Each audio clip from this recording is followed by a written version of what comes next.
ocasión estamos retomando la temática de exposición secuencial basada en el Evangelio de Juan. Y aunque estoy siguiendo una temática en sincronía con otras iglesias, por lo tanto de cuando en cuando nos vamos a estar brincando un tema, un capítulo o algo así. Así es que en esta ocasión vamos a comenzar en el capítulo 6 de Juan. Si gusta usted acompañarme, voy a estar en el capítulo 6 de Juan en adelante. Con este evangelio, el capítulo 6 se desarrolla inmediatamente después de que Jesús sale de Jerusalén en dirección a Galilea.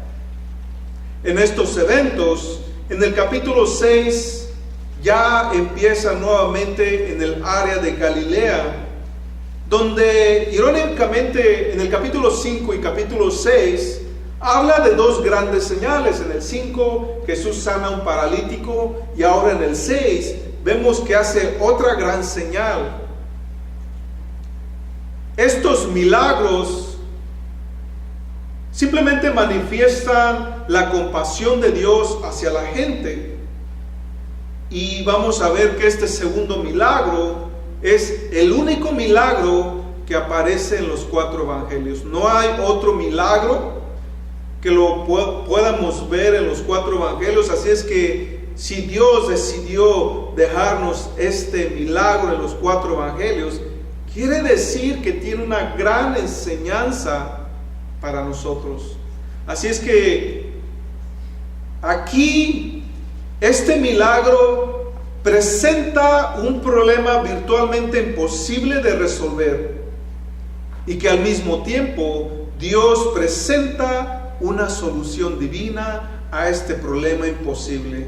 Comenzando en el versículo 1 dice: después de esto fue Jesús a la otra orilla del mar de Galilea, o sea, Tiberias. Aquí vemos cómo Jesús camina de Jerusalén hasta Galilea, pasando por el mar de Tiberias. El tema del día de hoy se llama el milagro de la provisión. El milagro de la provisión. Y es un tema bastante contundente para nosotros como latinoamericanos, viniendo de una cultura pobre, de una tierra pobre, y nosotros, en respuesta a un pasado lleno de pobreza, tenemos una respuesta contraria y llegamos a este país, queremos conquistar las tierras americanas, queremos vivir el sueño americano, y en ese afán muchas de las veces nos enfocamos en lo que es lo material, en lo que es el dinero, en lo que es el trabajo, sin saber que es un extremo también nocivo y opuesto a lo que es la pobreza, y que muchas de las veces estamos batallando en nuestra familia a causa del descuido del matrimonio, de nuestra propia vida, de nuestros hijos, y sobre todo de una relación con Dios. Aquí, cuando Jesús llega al área de Galilea, dice que pasa por este mar, aunque en realidad el mar de Galilea no es un mar, es un lago de aguas dulces, que mide aproximadamente 22 kilómetros de largo por 14 de ancho, y que tiene o está localizado a 180 metros bajo el nivel del mar. Quiere decir que es un fenómeno un poquito inusual, porque la superficie terrestre, si ustedes han escuchado, todo se mide en base al nivel de las aguas de los océanos. Así es que aquí la geografía y cómo está, hay montañas alrededor, y la cuestión es que donde hay montañas en lo alto, puede haber una temperatura cálida, caliente, mientras que en la parte inferior de las aguas es una frescura, y cuando se mezclan los aires frescos con los calientes, pueden producir tormentas violentas, como más adelante vamos a ver cuando los apóstoles estaban en las barcas y se generaron tormentas grandes y estaban a punto de naufragar.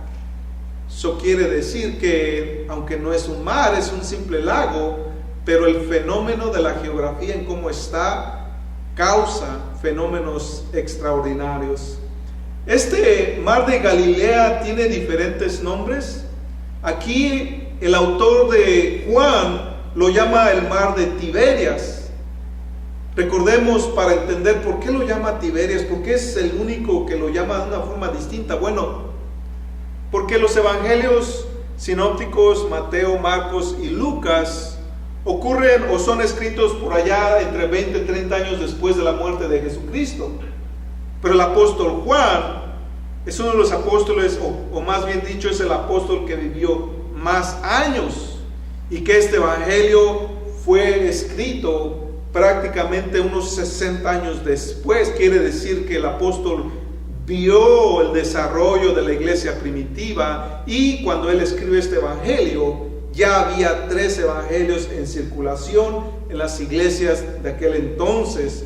Por lo tanto, en este tiempo ya se había fundado una nueva ciudad por el gobierno romano, el cual se llamaba la ciudad de Tiberias, o más bien en honor a los Herodes, a uno de los Herodes, por allá en el año 25 después de Cristo.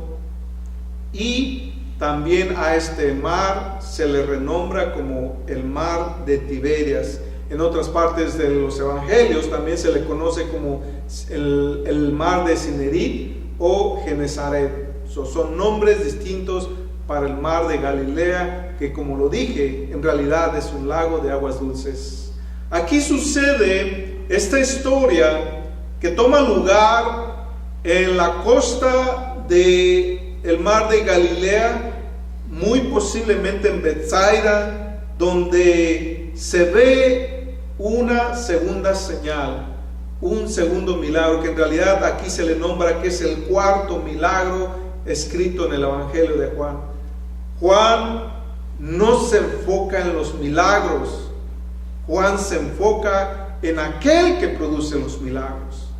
Y es importante para nosotros, porque vamos a ver que la gente seguía a Jesús no por su palabra.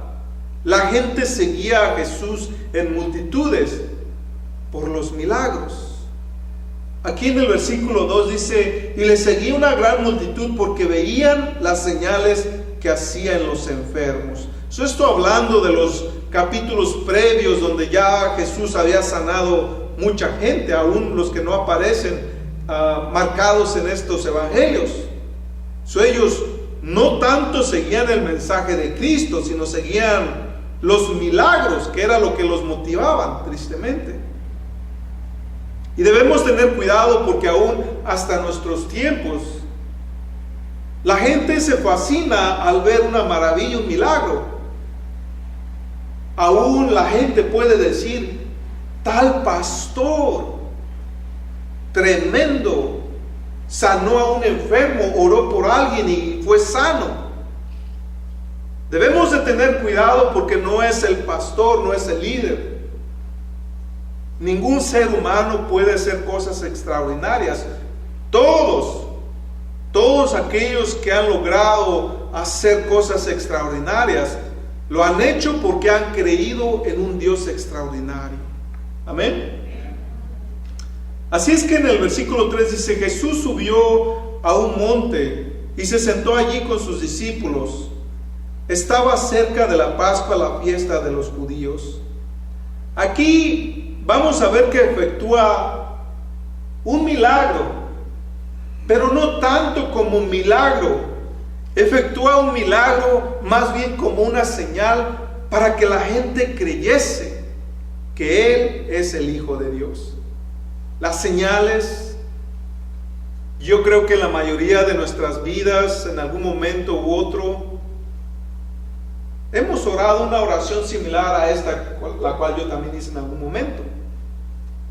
Dios, si existes, muéstrame, haz esto. O sea, como diciéndole: pruébame que eres real. Las señales Dios las da, pero con un propósito detrás de esto. Las cosas no suceden simplemente porque a lo mejor derramamos más lágrimas que otra persona, a lo mejor le gritamos más fuerte que otras personas, a lo mejor estábamos en más dolor que otras personas. No es tu dolor, la cantidad de lágrimas, no es cuánto le gritas a Dios, sino es el propósito que está detrás de una necesidad. Y aún cuando Dios está ese propósito en su voluntad, lo que hay que enseñar para que nosotros hagamos un cambio. Porque en realidad el llanto, el dolor, el sufrimiento es parte de nuestras vidas. Y de hecho, mientras lo estoy mencionando, algunos de nosotros que estamos aquí sentados en este día, estamos pasando por una situación difícil. Yo no sé cuál sea. Algunos de dinero, otros de enfermedad, otros de problemas matrimoniales, problemas con los hijos, adicciones, depresiones, yo no sé. Hay miles de problemas.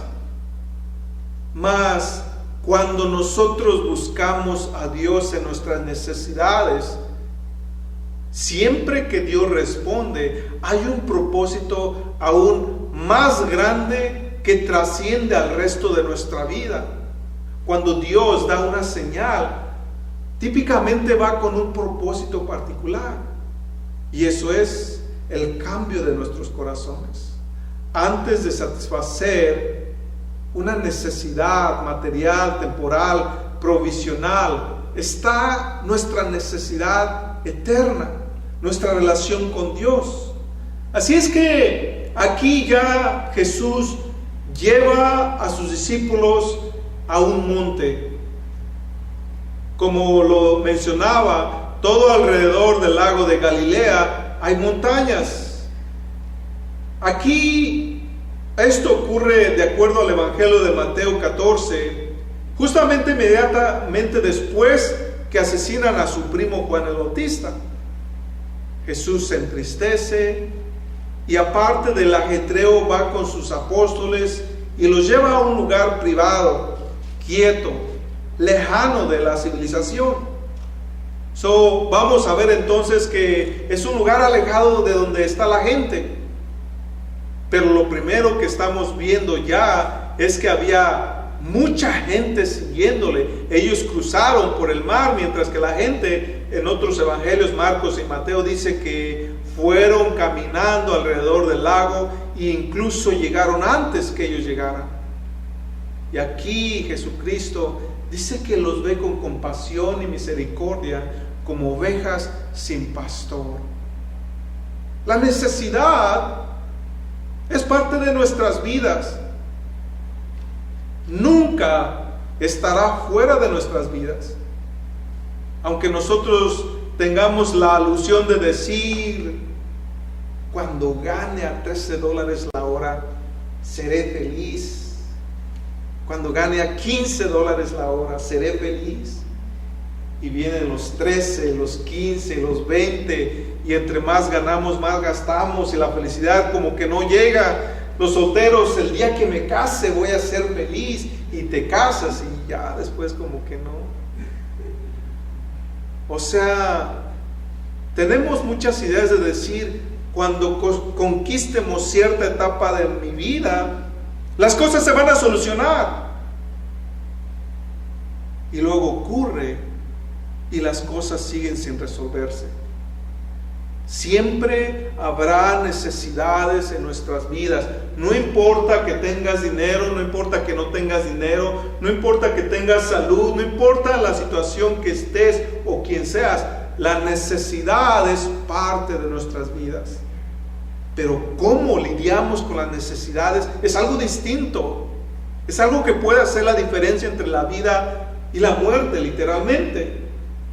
En estos eventos mencionados, hace mención que ocurre cerca a la fiesta de la Pascua, una de las fiestas más grandes de los judíos, y que esto, por lo tanto, nos da a entender que ocurrió aproximadamente un año antes de que Cristo fuera crucificado. En el versículo 5 dice: cuando Jesús alzó los ojos y vio que se le acercaba una gran multitud, dijo a Felipe: ¿de dónde compraremos pan para que coman estos? Pero decía esto para probarle, porque Jesús sabía lo que había de hacer. Aquí viene la gran interrogante. Aquí viene la gran interrogante, que hay un problema. Porque en primer lugar, Jesús sube a la montaña, y aquí hay detalles interesantes. Había agua y estaba en lo alto.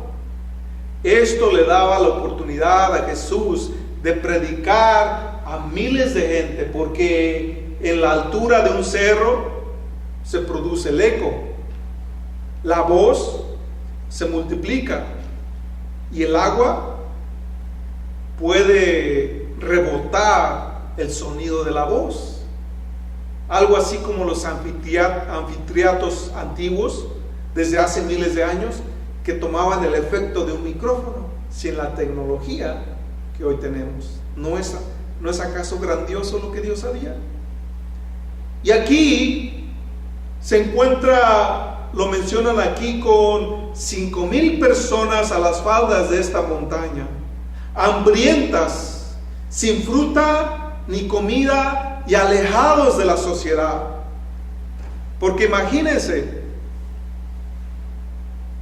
¿quiénes de aquí les gusta la caminata, los deportes, escalar la montaña? Aquellos que hemos escalado las montañas cuando vamos a Wisconsin, tardamos 2 horas y media, 3 horas. ¿Qué ocurre cuando regresamos? Cansados, con mucha sed, ¿y qué más? Y hambre. Al estar ejercitándonos, se queman las calorías, los carbohidratos, y eso genera hambre. Ahora imagínense, la gente que estaba siguiendo a Jesús caminó de 10 a 30 kilómetros. De 10 a 30 kilómetros. La gente estaba cansada, sedienta y hambrienta. Entonces aquí, cuando Jesús levanta sus ojos y ve una gran multitud, primero elige a uno de sus discípulos, a Felipe: ¿de dónde compraremos pan para que todos estos coman? Es regresando a Génesis, a los principios, donde Dios se acerca donde estaba Adán y Eva. Adán, ¿dónde estás? Parece una contradicción, porque si decimos que Dios es omnipotente, omnisciente, Dios todo lo sabe, Dios todo lo ve, entonces ¿por qué le hacía una pregunta como si no supiera? La pregunta lo hacía para que Adán revelara sus intenciones. Y lo mismo, Jesús le hace la misma pregunta a Felipe, no porque no supiera qué hacer, porque Él es Dios. Lo hacía para revelar la fe y las intenciones de Felipe. Entonces, dice aquí más específicamente: para probarle. Para probarle.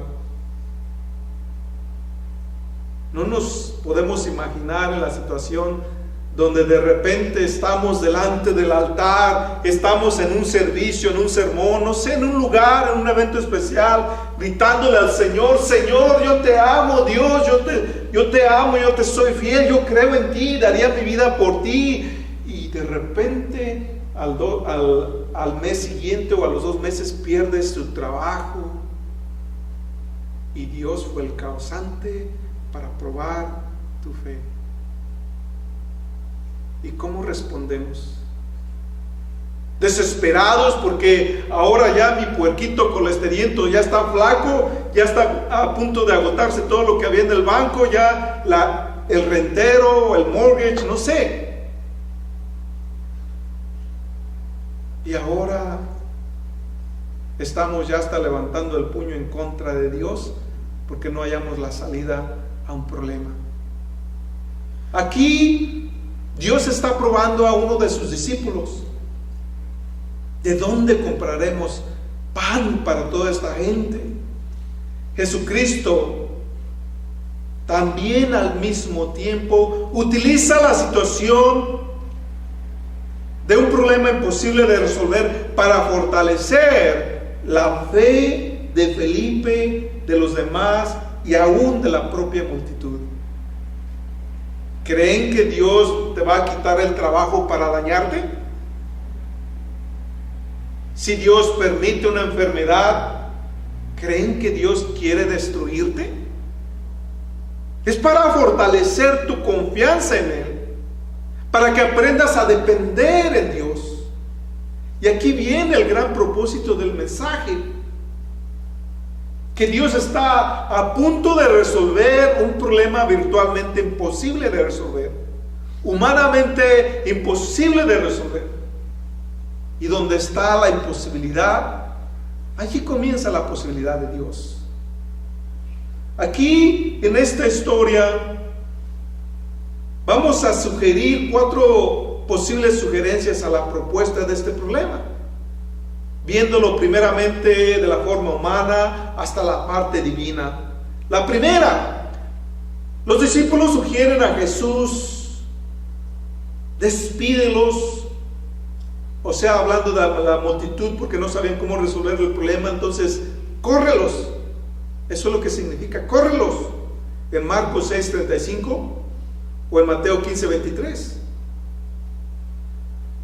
Fíjense la mentalidad de los discípulos, los apóstoles, lo que vendrían siendo los apóstoles. Hay hambre, cansancio, ya quizás les predicó 2-3 horas. Entonces ahora los apóstoles, córrelos, que vayan a buscar comida en los pueblos circunvecinos y que se arreglen como puedan. La mentalidad, ¿verdad?, de ellos, como también de los cristianos modernos, hay necesidad en medio de las congregaciones, de la gente, de nuestras familias, que se arreglen. Deja que se arreglen en sus problemas. No es mi problema. Yo quiero estar cómodo. Todos queremos estar cómodos. Nos cuesta trabajo compartir nuestros juguetes. ¿Han visto a los niños de 2 años peleando por el mismo carro, aunque haya 50 carros en el cuarto?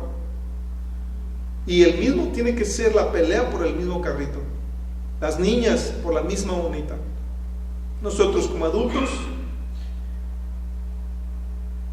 estamos juntando, pues es que tengo $15,000 en el banco y hay alguien que tiene necesidad, pero ¿cómo voy a desacabalar si quiero comprar un carro del año?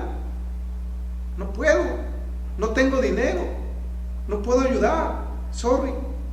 Los misioneros, pues allá va a estar en otro país, no me voy a acordar, no voy a saber lo que está pasando con ellos. Así pensamos en nuestros días como los discípulos: despídelos, con un corazón frío, porque ya era tarde en esta ocasión. La incapacidad humana preparó entonces el escenario para una manifestación de compasión y poder de Dios. Entonces, se puede repetir después de mí: la incapacidad humana prepara la manifestación de la misericordia de Dios y de su poder en mi vida.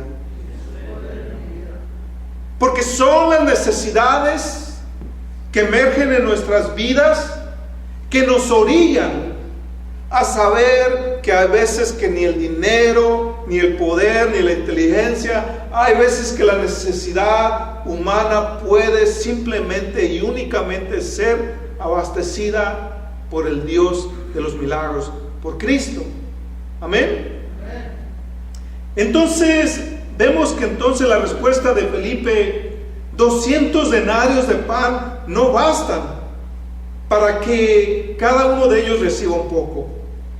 Aquí viene la segunda propuesta de una solución humana. Vino de Felipe la pregunta al Señor: 200 denarios no bastarían para satisfacer el hambre. Entonces, él estaba pensando quitarse el sombrero o la cachucha. Una cooperación, hermanos, una cooperación. Y en medio de los discípulos dice, a lo mejor salen unos 200 denarios. ¿Cuánto equivale este dinero? Este dinero de 200 denarios equivale al salario de 200 días de trabajo del año de una persona en aquellos tiempos. Y aún así, dice que esto no sería suficiente para abastecer o proveer o saciar el hambre de aquella gente, porque era mucha. El denario es una moneda romana de plata, como ve en pantalla, que en nuestros días equivaldría a unos 20 centavos de $1. O sea, no era mucho, pero recordemos que la inflación son cientos de veces. Pero sí nos está diciendo un dato importante. Un denario equivale a un día de trabajo. O sea, en nuestros días, no sé dónde trabaje usted, de $100 a $300, dependiendo del tipo de trabajo que tenga por día. Y dice que eran 200 días de trabajo. El nombre del denario significa 10 porque contiene 10 as, que era una moneda de cobre, y que 10 monedas de cobre equivalía a un denario. Un denario es lo que está hablando aquí. El salario de 8 meses no alcanzaría para comprar suficiente pan. Y el salario de una persona de 8 meses no bastaría para calmar el hambre de estas personas. Piensen lo que está hablando. No está hablando de algo poco. Eso quiere decir que era mucha la gente reunida. Y en realidad así es. Cuando hemos hecho eventos, todavía escuchamos muchas quejas. ¿Pero por qué van a cobrar? ¿Pero por qué tanto? En realidad, cuando se junta la mucha gente, es mucho el gasto, el trabajo. Y aquí ellos, o al menos Felipe, estaba tratando de cuantificar la necesidad de la mucha gente. Vamos a ver cómo se va desarrollando la historia y las diferentes opiniones que hay. Versículo 8 dice, uno de los discípulos, Andrés, el hermano de Simón Pedro, le dijo, aquí hay un muchacho que tiene 5 panes de cebada y 2 pescadillos, pero ¿qué es esto para tantos? ¿Qué es esto para los muchos? La tercera solución viene de Andrés, hermano de Pedro, uno de los apóstoles. Él de alguna forma quería ver si se podía resolver el problema, y dice que buscando entre la gente halló a un niño, porque la palabra muchacho en realidad significa un niño.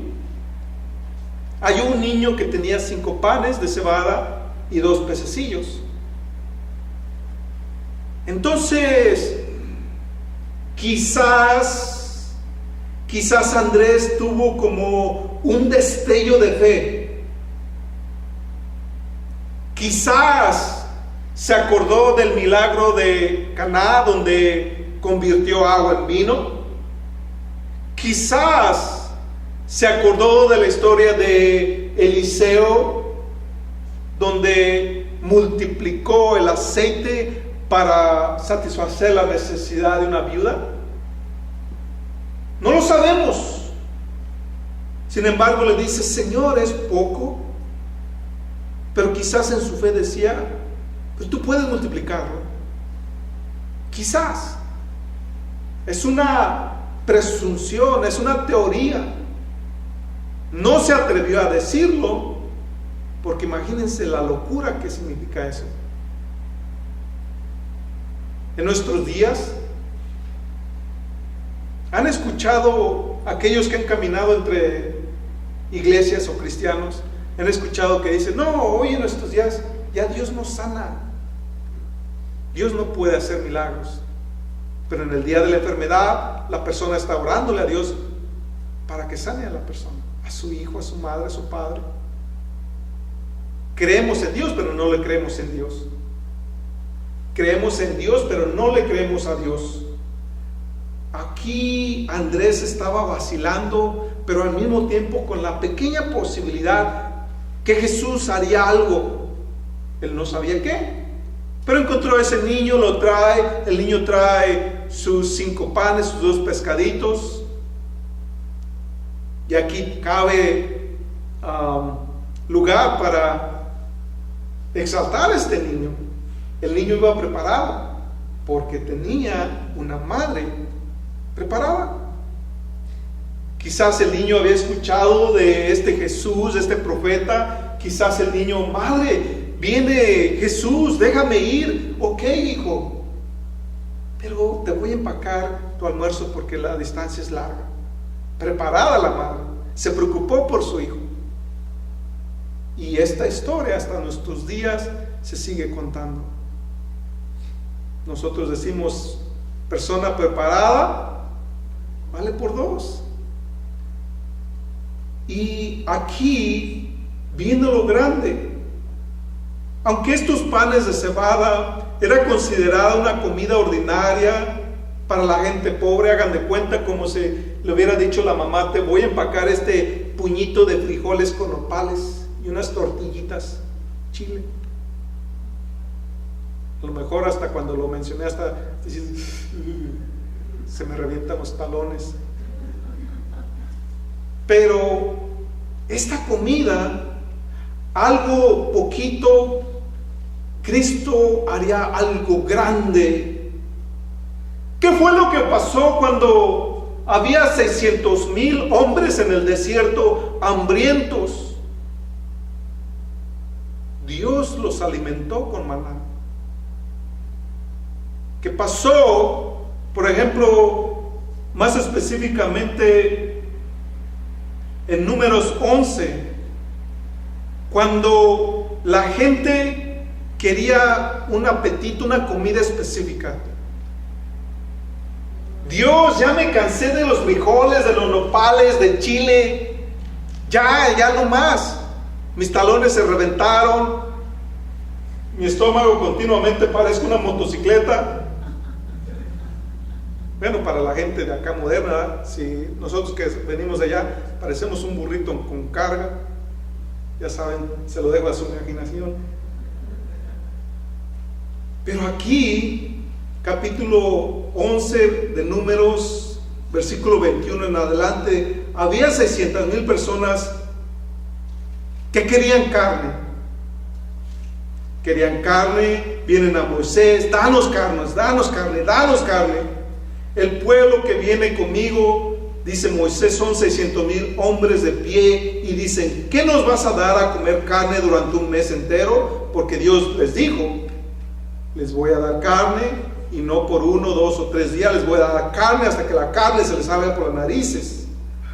Donde hay tantas ovejas y vacas que se puedan matar y que alcancen para todos, aún así, si les diéramos todo el pescado del mar, no les alcanzaría. Pero Dios les contestó: ¿crees que es tan pequeño mi poder? Ahora vas a ver si se cumple o no lo que les he dicho. Aquellos que han leído la historia saben que había tanto así de pájaros que Dios les trajo para comer un mes entero carne. ¿Acaso se ha cortado la mano de Jehová? ¿Es posible alimentar? Aquí eran 600,000, y para aclarar, 600,000 varones, traduciendo esta palabra de la cultura judía a nuestra cultura, se le llama varones porque se iba por varón de casa, por la cabeza de la casa. Quiere decir que cada varón tenía una familia, tenía una esposa, tenía muchos hijos. Y se calcula que por lo menos eran 2 millones de israelitas en el desierto. 2 millones. En realidad no eran 600,000 personas, eran más de 2 millones de personas. Se ha cortado el poder de Dios. Alimentó a todos ellos y les sobró, y los alimentó por meses, por años, por 40 años, sin que ellos sembraran nada. ¿Acaso es poco lo que Dios puede hacer? Claro que no. 2 pescadillos, sardinas o pescado seco, escabeche, no sabemos, con 5 panes de cebada. Dios podía hacer algo grande. En el versículo 10 dice: entonces Jesús dijo: hagan recostar a la gente. Había mucha hierba en aquel lugar porque era la primavera. Se recostaron pues como 5,000 hombres. Volviendo a lo mismo, si hay alguna mujer que ha leído muchas veces la Biblia y que dice: ¿por qué la Biblia siempre nada más habla de los hombres, de los hombres, de los hombres? A veces que la Biblia, cuando se usa la palabra original, en realidad significa la gente, seres humanos. Pero en este pasaje en particular sí habla de varones. Y hablando de varones, ahora en la misma cultura, regresando otra vez, diciendo que había 5,000 hombres, pero también muchos de ellos, la mayoría de ellos, con sus mujeres y niños, como lo revela Marcos 6:40 o Mateo 14:21. Mateo 14:21.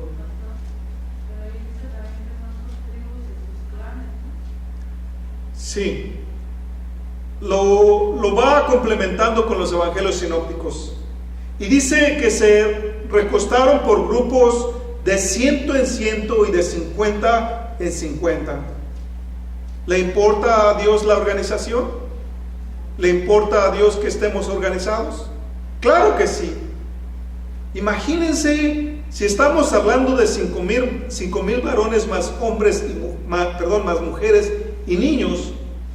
Por lo menos había 15,000 personas, por lo menos 15,000 personas, ahora organizados en grupos de 50 o de 100, como en el Antiguo Testamento se organizaban los ejércitos o los clanes o las tribus.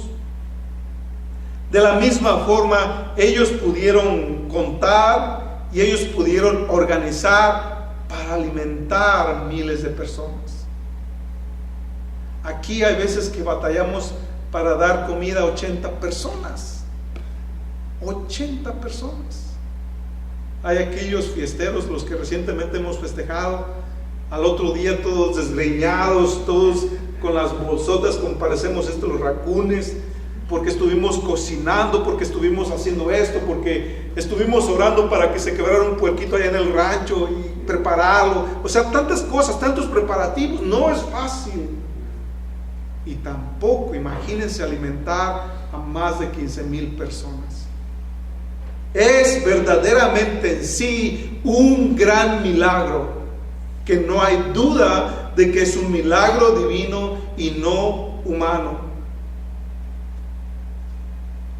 Podemos decir entonces que cuando dicen la gente, o en algunas versiones bíblicas, Jesús alimentó a 5,000 hombres, en realidad es un error, porque aunque específicamente no lo dicen en el Evangelio de Juan, pero en Mateo y en Marcos sí lo dice: más hombres, más mujeres y niños. Podemos calcular que por lo menos eran 15,000 personas. Jesús alimentó a más de 15,000 personas. Ese sería un título más ideal para esta señal. En el versículo 11 dice: entonces Jesús tomó los panes y, habiendo dado gracias, los repartió entre los que estaban recostados. De igual manera repartió de los pescados cuanto querían. O sea, a manos llenas. Aquí viene la cuarta solución que viene de Jesús, que es la solución más correcta y mejor. Bendijo estos 5 panes y 2 pescados, los repartió a sus discípulos y se los dio a la multitud entera. El milagro tuvo lugar en las manos del Salvador del mundo. Las palabras del versículo 9 señalan también la necesidad de compartir.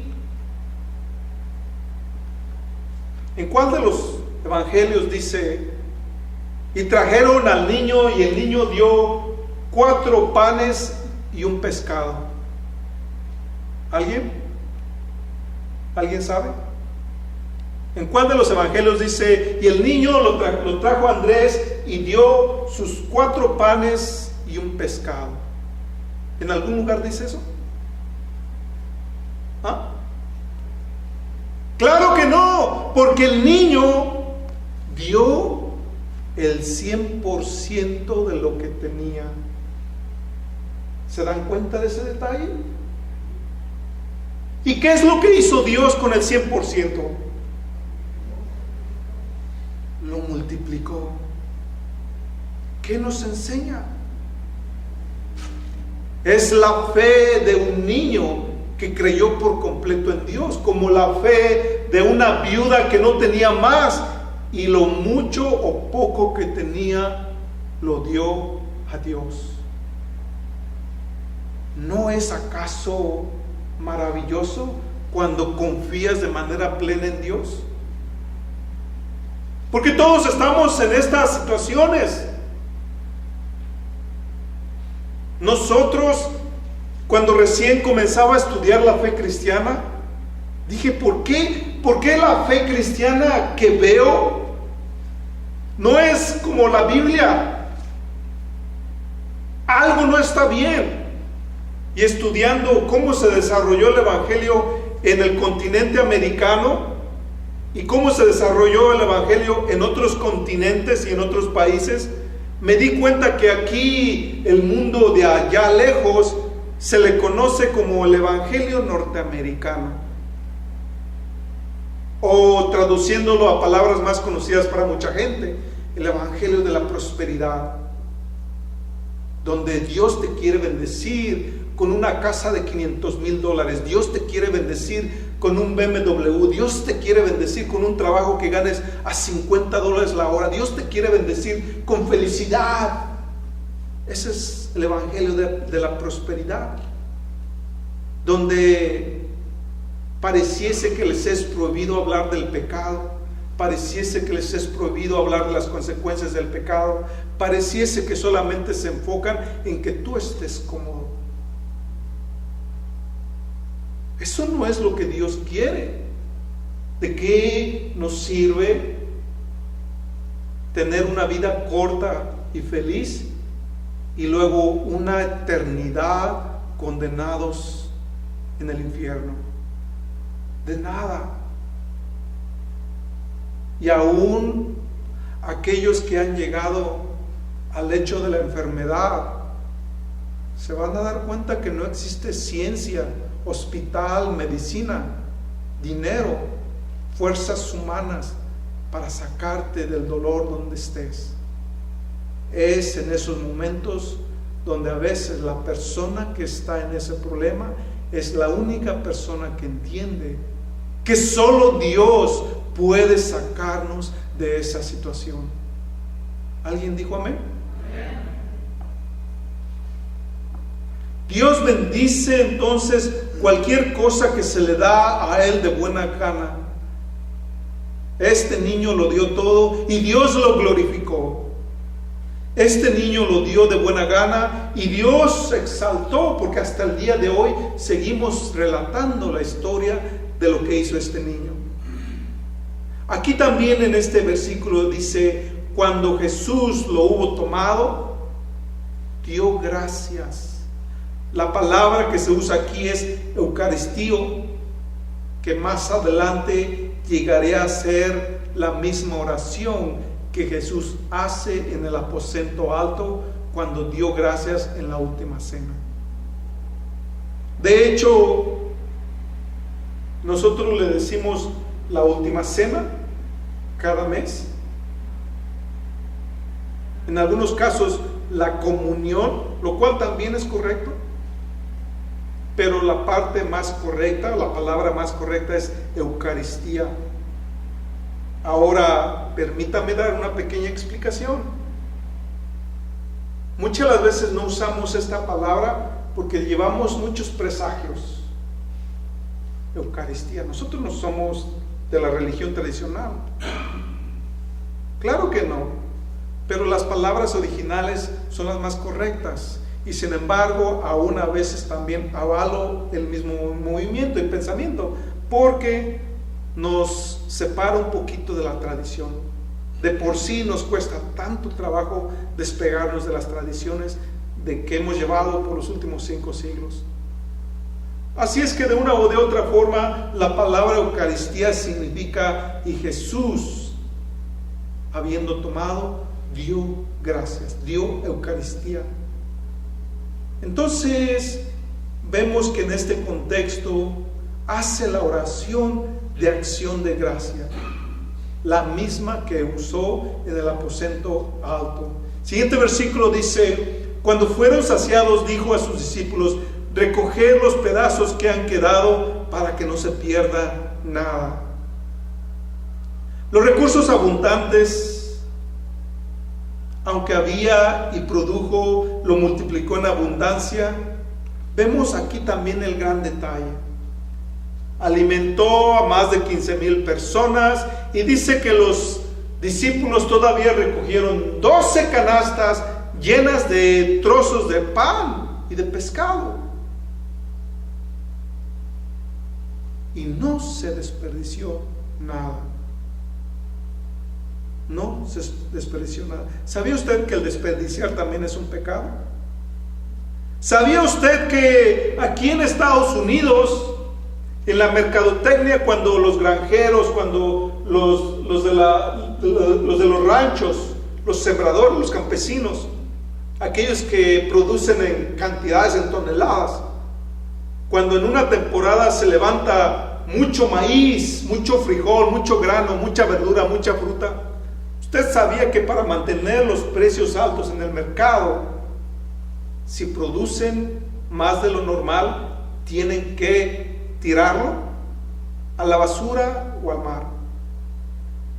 Porque si ellos venden a fuerzas el precio del grano, de la fruta, del maíz, de los vegetales, tiene que bajar en el mercado, y para que ellos no bajen el precio, prefieren tirarlo. ¿Usted sabía eso? Pero es que en todas partes se enseña eso en Estados Unidos. Hay mucha abundancia. Miren, ¿usted sabe qué hacen los restaurantes cuando cocinan de más y no se vendió?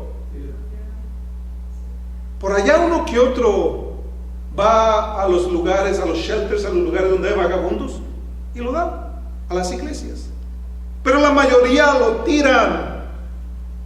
Hay restaurantes que van a correr al empleado que tome uno de esos alimentos. ¿Usted sabía que también en las fábricas que producen comestibles, cuando sale algo defectuoso porque el plástico, la envoltura salió mal, lo tiran? ¿Usted sabía que en muchas de nuestras casas también se tira la comida en cantidad? Y el desperdicio de las personas que formamos parte de este ciclo, porque hay mucha abundancia. ¿Cómo lo ve Dios cuando en otras partes del mundo hay niños, viudas, enfermos, viejitos muriendo de hambre? ¿Pero qué nos importa? Estamos cómodamente. Aquí morimos de alto colesterol, de la hipertensión, aquí morimos del diabetes, aquí morimos de esto y del otro. Es más, hay personas que mueren porque se les atoró la comida, y como solamente había agua, no había Coca o Pepsi. Aquí es el país de la abundancia. Se ha dicho que si los cristianos de este país diezmaran, el diezmo de los cristianos solamente de este país sería capaz de erradicar la pobreza, o más bien el hambre del mundo. Si los ricos que hay en este país dieran la mitad de sus riquezas, erradicarían el hambre. O sea, hay muchas formas de erradicar el hambre, pero ¿a quién le interesa? ¿A quién?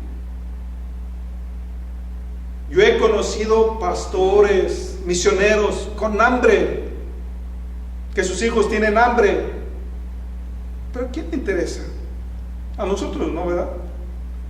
Porque tengo que pagar mi calefacción, tengo que pagar el aire acondicionado, tengo que pagar gasolina premium, que es la más cara para ponerle a mi carro de lujo. Tengo que pagar las taxas 5 veces más altas porque vivo en cierto barrio. O sea, nuestra forma de pensar es similar a los apóstoles cuando decían, córrelos, no es nuestro problema. Pero aquí Cristo dice que aún todo lo que sobró no quería que se desperdiciara, porque Él sabe la necesidad. Quizás iban a encontrar otras personas en el camino, o quizás su jornada sería de más días en lugares donde no había comida. En el 13 dice, recogieron pues y llenaron 12 canastas de pedazos de 5 panes de cebada que sobraron a los que habían comido. Evidentemente, el proceso de la multiplicación pasó en una parte del proceso. ¿Cuándo? ¿Cómo? Bueno, ya son detalles, pero hubo un gran milagro. En el 14 dice, entonces cuando los hombres vieron la señal que Jesús había hecho, decían, verdaderamente, este es el profeta que ha de venir al mundo. Podemos ver entonces que donde quiera hay una necesidad. Y la invitación que nos hace Dios es de entregar lo que nosotros tengamos para que Dios haga algo grande. Un niño entregó todo lo que tenía. Una viuda entregó todo lo que tenía. Cuando Dios iba a libertar a más de 2 millones de judíos y escogió un líder, ese líder era pobre.